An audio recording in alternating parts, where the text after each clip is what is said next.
Okay, children, moving ahead with chapter 5, exercise 5.3. Now, yesterday I told you that on page 1.3, question 15 to 20 now are now basically not in our syllabus because these are statement sums and they involve finding the sum. But I think I realized one thing, जैसे chapter अगर question number 3 देखें इसमें जैसे सब कुछ value दी और आपको सम answer निकालना था, तो ये जो क्वेश्चन 15 है हो सकता है ये या 16, 17, 18, 19, 20 आपको क्वेश्चन 3 की फॉर्म में पूछ लें, इन द सेंस कि आपको सारी वैल्यूज दे देंगे and then you just have to use the formula. तो एक बार आप ये सम जस्ट सॉल्व कर लेना, क्वेश्चन में क्या गिवन है वो मैं बहुत क्लियरली लिख रहा हूँ, then you just have to use the 3 formulas and जैसे हमने अभी देखा था उनके डिफरेंट डिफरेंट कॉम्बिनेशंस होते हैं। तो क्या है कि एक बार आप ये सॉल्व कर लेंगे ना 15 to 20 वाले जस्ट यूजिंग द फॉर्मूलाज जैसे होते हैं, देन इन केस ये सम्स विदाउट स्टेटमेंट्स भी पूछे जा सकते हैं, then you can easily solve them अगर एक बार आपने कैलकुलेशन करी हो तो। ठीक है, फॉर एग्जांपल जो क्वेश्चन 15 है अगर आप उसको पढ़ेंगे, a contract on construction job specifies penalty for delay of completion beyond a certain date as follows: rupees 200 for first day, 250 for second day and so on, and penalty हर एक दिन की है rupees 50. How much money the contractor has to pay as penalty if he has delayed the work by 30 days? So basically तुम आपका AP है 200, 250 and so on, D आपको दिया है 50 और आपको SN और उसमें S कितने दिन का है, S 30 निकालना है बेसिकली। ठीक है, तो ये सब कैसे पूछा जा सकता है, एक तरीका और कि बिना स्टेटमेंट के और केवल वैल्यूज दी हैं, तो फिर तो आपको करना ही पड़ेगा, तो इसलिए इसको आप सॉल्व कर देना।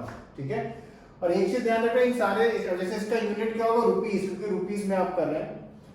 सिमिलरली क्वेश्चन नंबर 16 अगर आप पढ़े, a sum of rupees 700 is to be given on 7 cash prices of a school for the overall academic performance. If each price is 20 less than the preceding price, find the value of each of the prices. तो सम दिया है इसमें आपको, ठीक है, D दिया है आपको, एन दिया है आपको।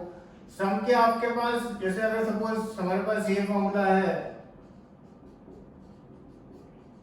ठीक है, तो आपको ए मिल जाएगा बेसिकली, क्योंकि बाकी सब चीजें हैं, सम दिया है, एन दिया है, डी दिया है, तो आपको ए मिल जाएगा।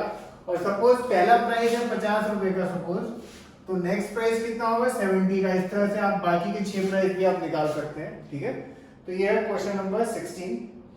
क्वेश्चन नंबर 17 आप पढ़ना उसको, ट्री प्लांटिंग में है कि भाई if each section of a class will be the same as the class in which they are studying, for example set class 1 will plant 1 tree and 3 sections है, तो 3 into 1 पहला टर्म आता है 3, class 2 will plant, हर एक class 2 की 2 plant करेंगे और 3 section है तो सेकंड आ गया 6, तो ये आपका AP बन गया 3, 6, 9 dot dot dot and there are how many trees will be planted by the students, और obviously 12 sections होते हैं, तो ND आपके पास D आप 1 सेकंड में निकाल सकते हैं एंड देन आपको S12 निकालना है। अगेन ये क्वेश्चन दूसरे तरीके से क्या पूछा जा सकता है, आपको ये चीजें दी होंगी, AP दिया होगा, N दिया होगा, D दिया होगा, आपको S12 निकालने को बोल रहा है, तो इसलिए हम ये सम्स कर रहे हैं एक बार कि अगर कैलकुलेशन आप एक बार कर लेंगे तो फिर आपका you will have a memory of it. Question number 18, a spiral is made up of successive semicircles. Circle का circumference होता है 2 pi r, semicircle का होता है pi r, with the centers alternating at 5 and B starting at center A, radii 0.5, 1, 1.5, 0.5 का difference है and 0.5 into pi क्यों किया, क्योंकि पेरीमीटर निकाला हमने, ठीक है, उसका सर्कमफ्रेंस। तो पहला आएगा 0.5 पाई, दूसरा 1 पाई, 1.5 पाई, इस तरह से हमारा ये AP है। इसमें ना शुरू में पाई की वैल्यू मत सब्स्टिट्यूट करना, सबसे लास्ट स्टेप पे करना, तो सम इजी रहेगा। ओके, D आप निकाल सकते हैं, दिस माइनस दिस आपको मिल जाएगा D, और आपको बेसिकली बस S13 निकालना, ठीक है, क्योंकि 13 सर्कल्स हैं। Question number 19, 200 logs are stacked in the following manner: 20 logs in the bottom row, 19 in the next, 18 so on. How many rows are there? If 200 logs are placed and how many logs are kept on the top? तो basically आपको एक तो SN आपको दिया हुआ है, AP आपके पास है, D आपका निकल जाएगा एक सेकंड में, और फिर नंबर निकाल देंगे आप। अच्छा, नंबर जब आप डालेंगे ये सम के इसमें, तो आपकी वो क्वाड्रेटिक इक्वेशन बनेगी, और जब क्वाड्रेटिक इक्वेशन बनेगी जो n की नेगेटिव वैल्यू है वो इग्नोर करना, जो पॉजिटिव वैल्यू है बस वही रखना। ओके, फिर question number 20th, in a potato race a bucket is placed in a starting point which is 5 meter away from the first potato. The other potatoes are placed 3 meter apart in a line. There are 10 potatoes in the line, and a competitor starts from a bucket and to the nearest potato, runs back and drops it.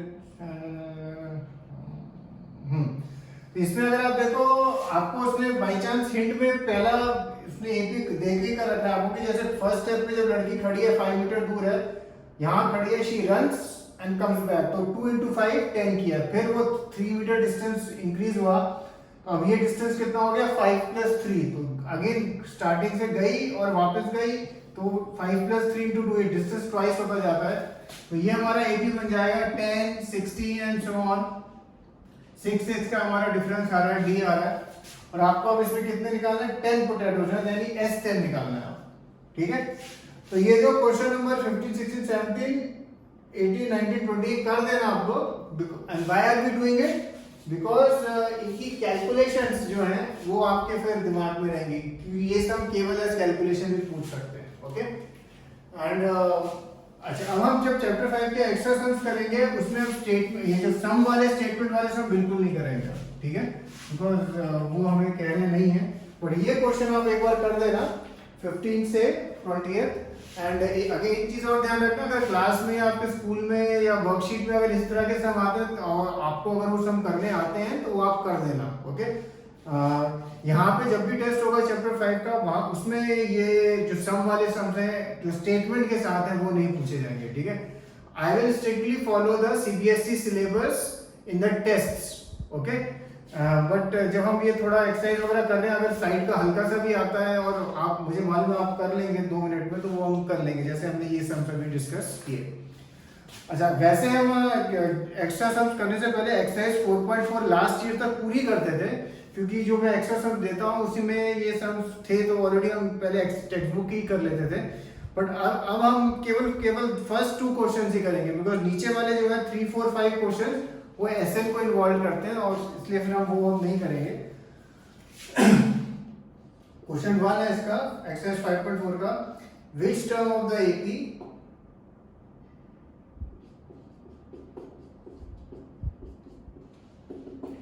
is the first negative term, ठीक है, ये उसने पूछा है। AP हमको दिया हुआ है A 121, D आपका -4, ओके, और हमें फर्स्ट नेगेटिव टर्म यानी <0, ठीक है। अब हम इसमें an निकालते हैं, an a plus n minus 1 into d <0। a कितना है 121, n minus 1, d हमारे पास -4 <0, 121 minus 4n plus 4 <0, 121 ये 125,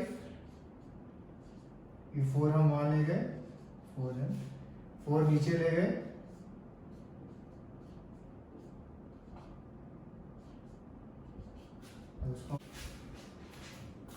अब इसके बाद आप इसको डिवाइड करेंगे, जब आप डिवाइड करेंगे तो आपका डेसिमल में आएगा 4 3 12, 4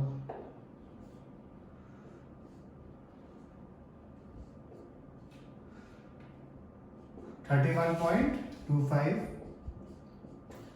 अब इसमें हम नेक्स्ट, अब हम कौन सी टर्म लेंगे, अब आपके मन में कंफ्यूजन आएगा 31st टर्म लेंगे कि 32nd, तो जब भी जो भी इस तरह से आता है तो आप 32nd टर्म लेंगे, हम बोलेंगे 32nd term will be the first negative term. अगर आपको कंफ्यूजन हो रहा है कि भाई 31st टर्म भी हो सकते हैं, तो आप चाहो तो 1 सेकंड के लिए पीछे रफ में A31 1 सेकंड में निकाल सकते हो। A31 क्या होगा, A plus 30D, A आपके पास 121 है, 30D कितना है -4, तो अगर आप करेंगे 121 minus 120 तो पॉजिटिव ही आ रही है 31st, ठीक है। तो जब भी इस तरह का हो तो जो भी नेक्स्ट नंबर आता है, जैसे 31 पॉइंट ऐसा आ रहा है तो 32nd टर्म होगी, ओके। तो इस समय हमने क्या किया, फर्स्ट स्टेप an लिखा <0, an की जगह ये लिख दिया इसका जो होता है, then treat this less than sign just like an equal to, okay, just like an equal to, and then you just have to solve it like this, okay. Then the last question which we are discussing is the second question. इस question में आपको a3 plus a7 दिया हुआ है, sum of third and seventh terms, and आपको ये चीज दी हुई है एंड इनका प्रोडक्ट दिया है आपको, ठीक है। a3 plus a7 6 दिया है, उनका प्रोडक्ट दिया है आपको कि 8 है, and find the sum of first 16 terms, S16 निकालने को बोला है उसने आपको, ओके। फर्स्ट स्टेप a3 यानी a plus 2d, a plus 7 यानी a plus 6d equal to 6, ये यूज करके ना आप a की वैल्यू लिख देना, जैसे ये 6d वहां जाएगा, 2d वहां जाएगा, और a 2 है तो अगर डिवाइड हो तो नीचे 2 ले जाना, 2 कॉमन निकाल लेना, तो एक a की वैल्यू मिलेगी आपको, और ये जो a की वैल्यू है वो आप यहाँ सब्स्टिट्यूट कर देना नेक्स्ट वाले इसमें। अब इसको इमीडिएटली मल्टीप्लाई मत करना, पहले हल्का सा प्लस माइनस करके और उसके बाद मल्टीप्लाई करना, तो आपको एक पूरी इक्वेशन d के फॉर्म में मिल जाएगी। फिर आपको एक बार d मिल गया तो आप a निकाल सकते हैं, देन सम ऑफ 16 टर्म्स तो हो ही जाएगा।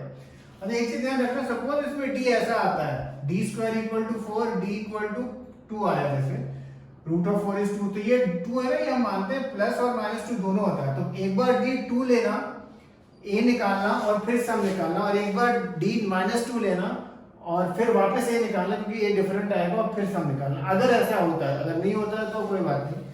अब ये वाले सम थोड़े एडवांस हैं तो आपको 3-4 मिनट लग सकते हैं, ओके। चीयर्स।